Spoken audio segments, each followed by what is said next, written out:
it's just so special for such our club, mate, our club. Lastly, after 57 years of pain, it's coming home.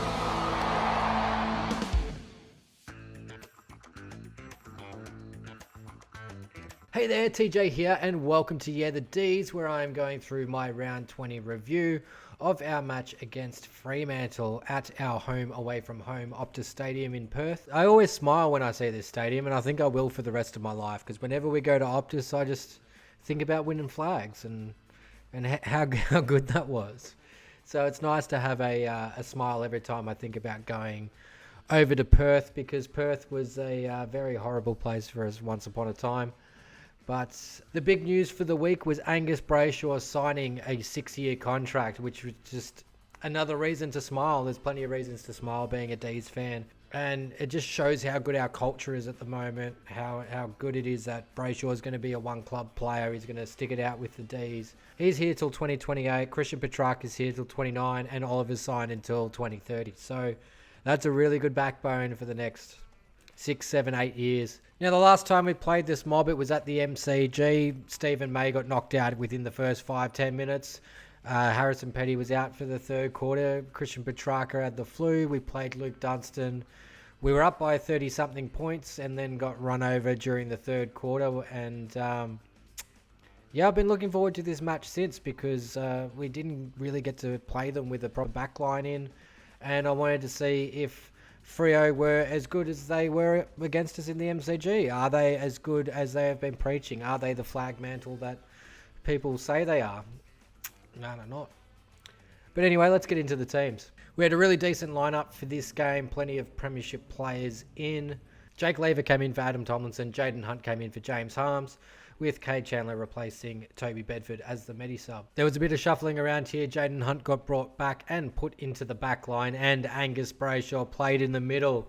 Hallelujah! Hallelujah! We got Gus back in the middle, and didn't he do such a good job? It was brilliant to watch him line up against his brother, and he definitely beat him for the day. And I really, really hope that we get to see more and more and more of Gus Brayshaw in the middle, because I love it. And he can bloody play anywhere. So if we ever get stuck and you need more intercept marking or defensive work in the back line, we can throw Brayshaw back there. I really enjoy Hunt playing in that back line. I think he gives us a lot of run and dare. Petrarca played a bit more forward this game to allow Gus some of that midfield time, and I think we look pretty balanced. I think it was a really good side to come in. Obviously they had Nat 5 come out, which wasn't ideal for them, and Rory Lobb came in, and geez, he barely noticed him for the game. Within the first few minutes, you could see that our contest and pressure was back at the premiership level. And how relieving was it to see that we were just set up behind the ball, and it was like that for the whole game. It was absolutely incredible. We missed a few opportunities early, but our forward pressure kept the ball pretty much in the first half for most of the quarter. Because he got the first goal, Bailey Fritsch looked on straight away, and he was rewarded with a couple of goals. Freo got 2 goals in a row, and they just really made the most of those 2 opportunities. Their first coming from a free kick, which that's the rule. Unfortunately, you can't come off your feet and take somebody else out off their feet. It's tunneling, taking out the legs, whatever rule you'd like to call it. I hate it, because it punishes players that are really daring for the ball. But yeah, free kick was there and they got it, and then they got a clearance out pretty quickly and were able to score again. And then we put a stop to it with Bailey Fritsch kicking another goal straight away. So like, the Dockers had a couple of chances. They kicked a couple of behinds. Could have had a few more, but we were able to hold them. Defense looked really good, but what was more important was seeing our Melbourne brand back in the way that we were running up the ground and running back. And when we were getting turnover, running forward and kicking it to a running player leading. So it happened to Bailey Fritsch a couple of times. Happened to Cozzy Pickett for that goal, where you can either mark it and have your shot, and you've got a clear mark because it's being kicked over the top of all the defenders. Or you can run onto it and then snap it, which is something that Bailey Fritsch did. And geez, he's beautiful snapping off on that left foot. It's just, he has the most exquisite skills. And he's just such a natural forward. He knows where to run. He knows where to look. And I just love watching him play. He's we're so spoiled to have been able to pluck a player like that out of the bush and play for Casey for a year and then put him on our list. I heard a funny story from Nathan Buckley on the radio a while ago where he watched Bailey Fritsch play for Casey and was talking to, I think it was Greg Stafford or Troy Chaplin or someone like that. And he's like, oh, this number 31 he looks pretty good. And they threw him off the scent. They said to him, oh, yeah, but he doesn't do this, this, or this. So they threw him off the scent so they could make sure that the Dees got Bailey Fritsch and Collingwood didn't pick him up. So I thought that was a funny little thing that I heard a little while ago. So I'm not sure if I've shared it before, but if not, there's the story. Yeah, brilliant first quarter. Got 4 goals on the board. Ended up 13 points up at quarter time. Probably could have been a little bit more up because we really did dominate that. It was really brutal. We really choked them up with our defence, and it was just brilliant to watch. And I'm just sitting there going, oh, I hope we can continue this. That ruthlessness was back. And we start the quarter and we get the first couple of goals, and I'm like, yep, sweet, that ruthlessness is still there. James Jordan's goal, where we went coast to coast, he was basically next to Trent Rivers when we got the turnover. So he ran that whole ground to get that snap and was well rewarded for it. Ed Langdon played a solid game. He's coming back into his form, getting a bit more of the ball, getting a bit more involved, and just Ed Langdon doing Ed Langdon things, which is really nice to see. He's just back up at the level. Jack Viney had such a brilliant game. Halfway through the second quarter, he's already got 16 pressure acts to go with 16 disposals. He had the ball on a string. Like, it's just brilliant to watch, and he's one of my favourite players, like, especially when we were so shit. Like, the reason I went to the footy was to watch Jack Viney for about 4 years, and to see him at the level now after having his first full pre-season in over 6 years, playing at this level, playing with this intensity, just bustling through packs, ripping games apart, is just, it's so mouth-watering. And just, I could watch Jack Viney highlights all day, especially some of the ones from this game where he was bursting through packs and spinning and taking tacklers on and just doing crazy Jack Viney things, which is just nuts. Somewhere through this quarter, there was the cheap shot from Sean Darcy on Christian Petrarca, which made him absolutely lose it. And he really got into Sean Darcy about it, and yeah, called him out for the cheap shot that probably just hit him in his kidneys or his liver or something. You could just see, like, as soon as the contact was made, he dropped. And it's like, you're not going to just do that to try and pull a free kick, I don't think. Like, Petrarca's not that kind of player. I reckon he just got hit in the sweet spot because he really went for him. He really felt like hard done by and went and told Sean about it. And I think it rattled him for a little bit. He just looked a little bit off his game, Sean Darcy, and Max Gorn wiped the floor with him. Like, he was so much better than him in this game. I really felt like Sean Darcy was almost irrelevant as a ruckman throughout it. Like a lot of their players were actually quite irrelevant. We dominated this first half, and they were pretty lucky to get this goal towards the end, but Michael Walters just had a bit of magic, a little bit of a 1-2, and came out to them. So, yeah, we kept them to 22 points in a half, and that was their 4th lowest halftime score for the season, which is surprising because their final score is their 2nd lowest score ever, like, for this whole season. And only the game against Gold Coast they did worse, where they kicked 33 points, and it was wetter than it was in the half of the whole game in that game. So this does create a little bit of chat around Fremantle. Like, do they just go to water when it rains? Like, are they no good in the wet? And it kind of seems a little bit like that. Does their game style hold up in the wet? I'm not sure. But fantastic first half. I was sitting there very, very content. At halftime, 27 points the difference. Somewhat of a similar situation at the MCG earlier in the year. I think we were 25 points up at the same time. So are we going to do the same thing or not? We had 20 more inside 50s than them at halftime, which is a huge margin. Like, if you get that total at the end of the game, you've had a really, really good game. But to have that at a half is just absolute dominance. And I felt like Freo played their best quarter in the third. They came out and really tried to hit us with everything. They were able to get the first goal through Griffin Logan. Doesn't he look like a player? Like, if this Jackson trade, pops up, I'd like either Griffin Logue or a Hayden Young, because those were the only kinds of players that were really, really trying hard. Bailey Fritsch got his 3rd in the game. Sam Wiedemann got a goal soon after that, where he marked it pretty much in the goal square, but not quite in the goal square because he had to go on the angle to then put it through. And yeah, he had a I guess he just couldn't get into the game, and like, is it his fault or not?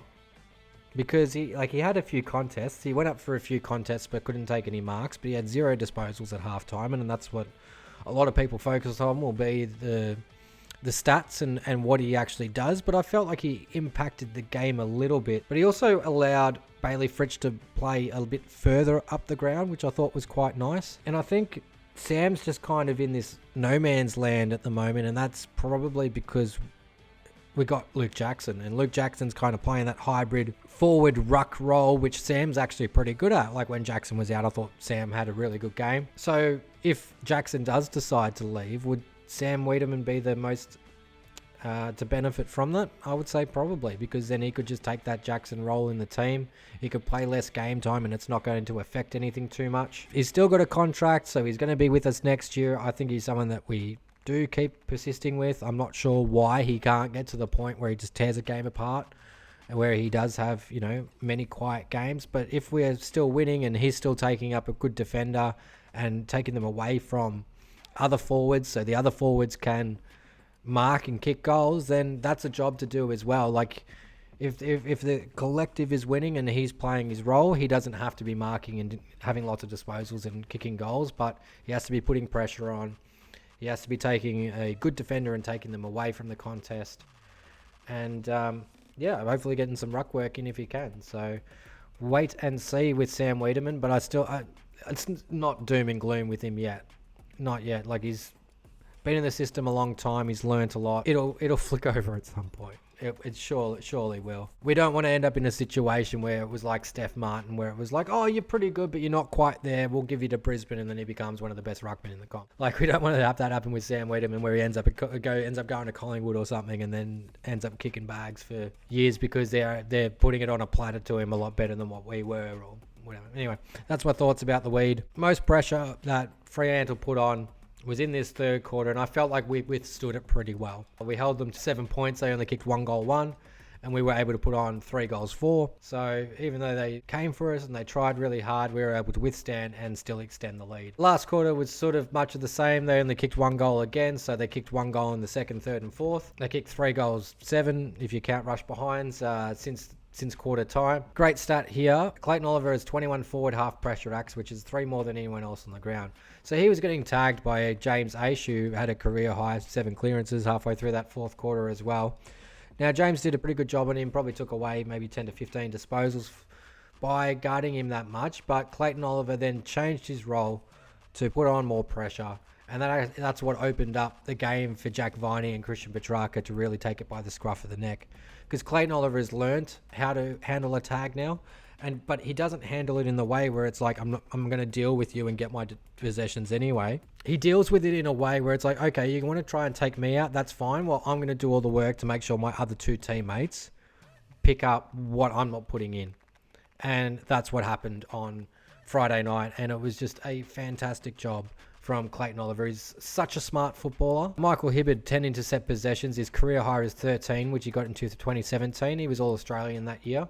And I think he's pretty close to All-Australian form since he's come back in. I know he's only played like the 6 games or 7 games so far this year, but he has been absolutely fantastic. Luke Jackson came off and was assessed for a concussion injury. If you noticed him not being in the team circle singing the song at the end, it was because he was getting assessed for concussion. It's not because he didn't want to be there or because he's going to Fremantle or anything like that. I thought it was really funny, the Jackson Fremantle jumper that they wanted to hang over. I really loved the reaction from the team for Melksham to pull it down, for Petrarca to throw it under the thing.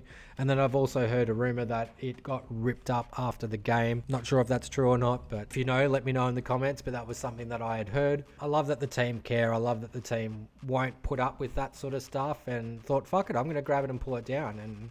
And good on you to Milkshake. Milkshake's playing very, very well this portion of the season where he's been in these last couple of games.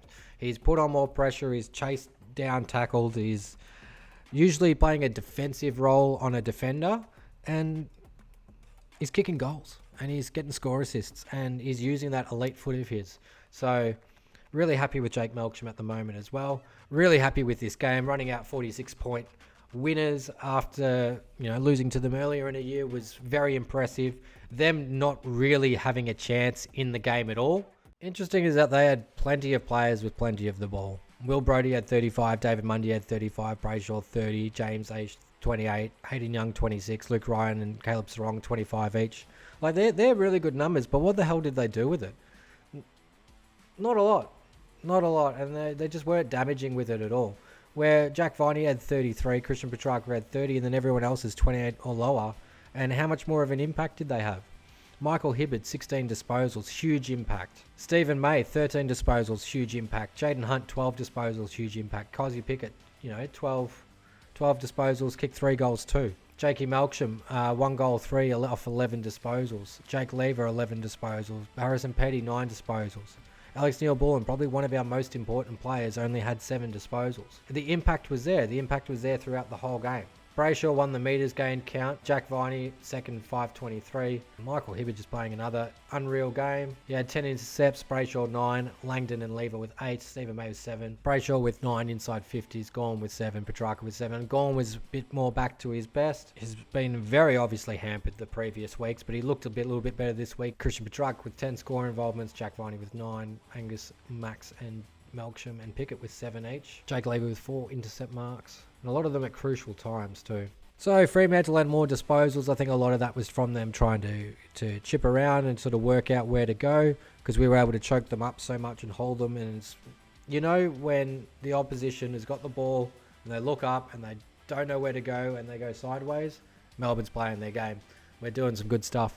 So yeah, 60 to 40 inside 50s. So the 20 inside 50 differential from half time continued throughout the game. So we had an even second half with inside 50s and had 20 extra in the first half, and that was really the main difference. So yeah, we were a little worse in disposal efficiency, but a little better inside 50.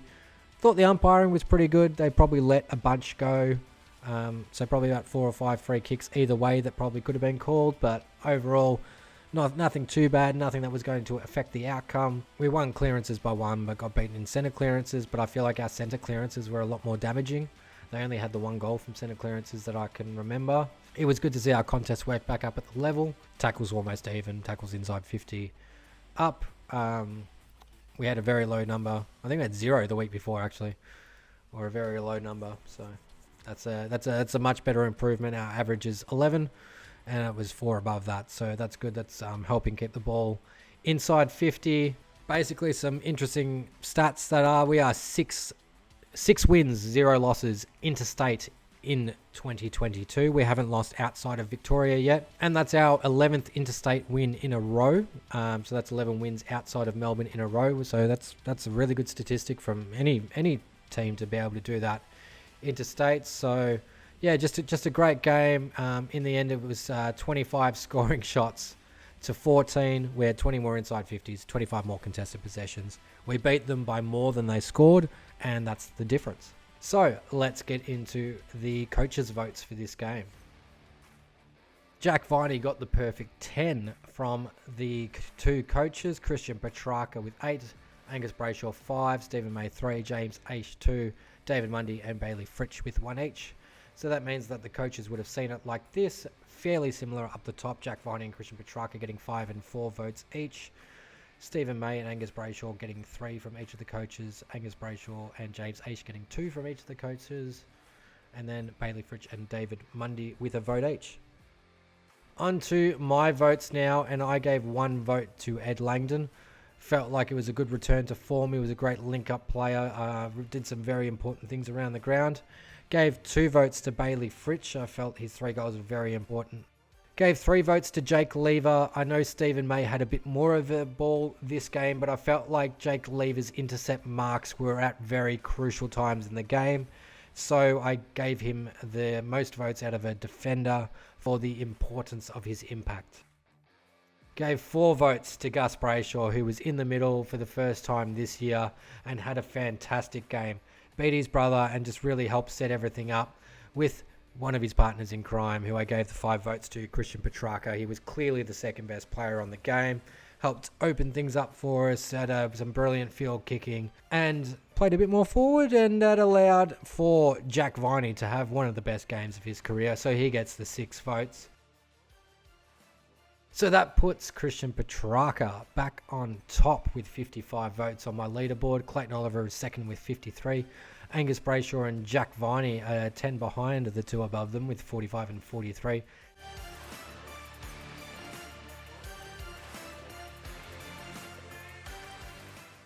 Onto the VFL, and KC Demons took on the Northern Bull Ants down at KC Fields on Saturday Arvo. I watched the game and it was pretty fun to watch. Like, the Northern Bull Ants haven't had the best year. I think they've only won one game for the year and we haven't lost one. We started off very, very well.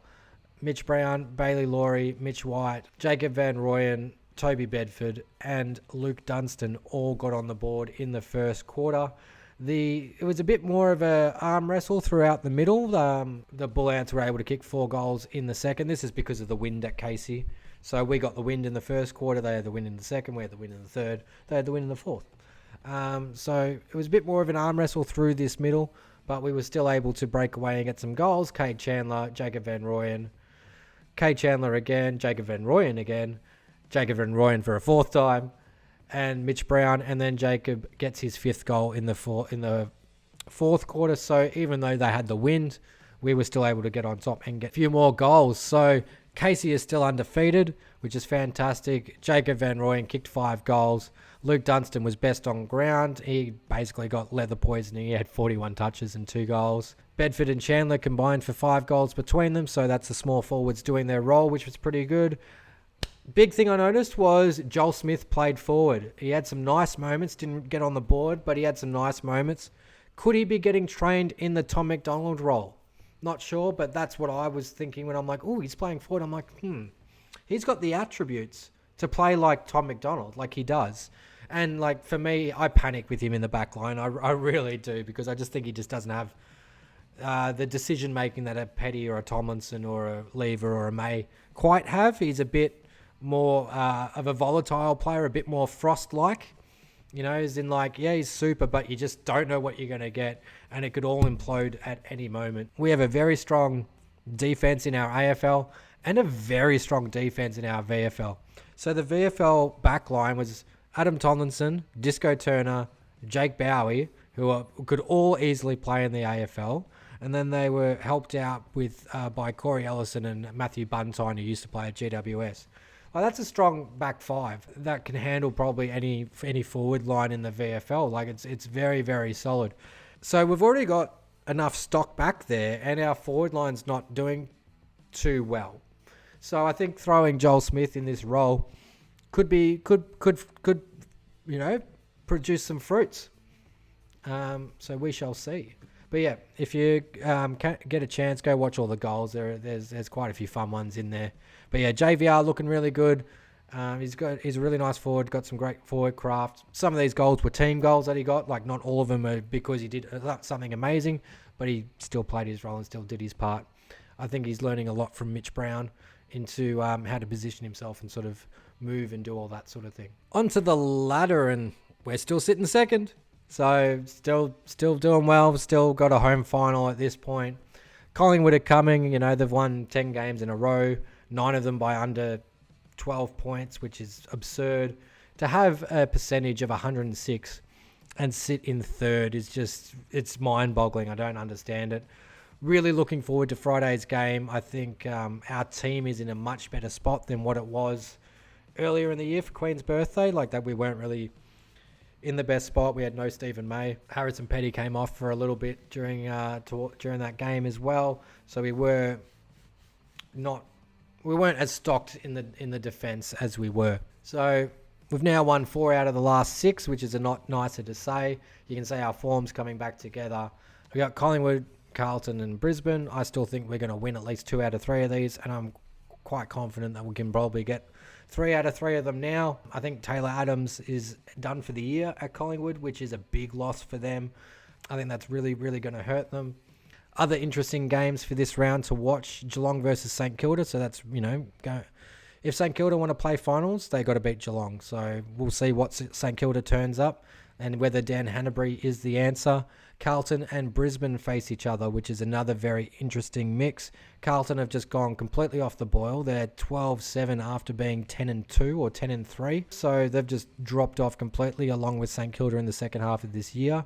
Same with Fremantle. They're all not in great form. Brisbane getting run over by Richmond. That was like what happened there? There was just an absolute capitulation. So they're up against Carlton, who, you know, they're making big mistakes. They shouldn't have let Adelaide get over them at all. And then Fremantle have got the Bulldogs. So this big jam from here is super interesting. But when it comes down to teams that I think can win the flag, I think it's only really between us, Geelong, and probably Sydney, because Sydney just have the wood over us. I think to win the grand final this year, you definitely have to beat either Melbourne or Geelong. And I think the only team in the top 8 I'd be comfortable saying can do that to both sides is possibly Sydney, just because they always freaking do it. I think we've got the wood over Brisbane and they can't win at the MCG. Fremantle, their coach came out and basically said they're fatigued and they just don't have the energy in them, so I don't think they're going to do any damage in the finals. Carlton don't have the experience and they have the weight of expectation on them, and I think that's definitely a get to them. St Kilda are pretenders, so they don't have a chance. Richmond, just besides what happened on the weekend, they've been real unlucky in Richmondy. Western Bulldogs play on emotion, and you just can't do anything off emotion like that. And I think Gold Coast are too far behind, so irrelevant.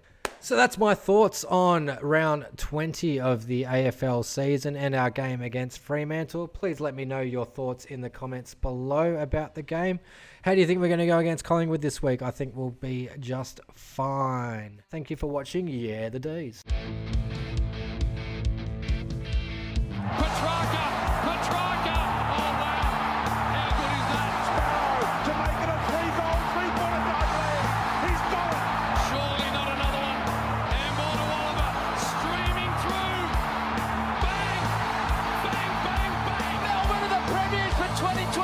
And it's just so special for such our club, mate, our club. Lastly, after 57 years of pain, it's coming home.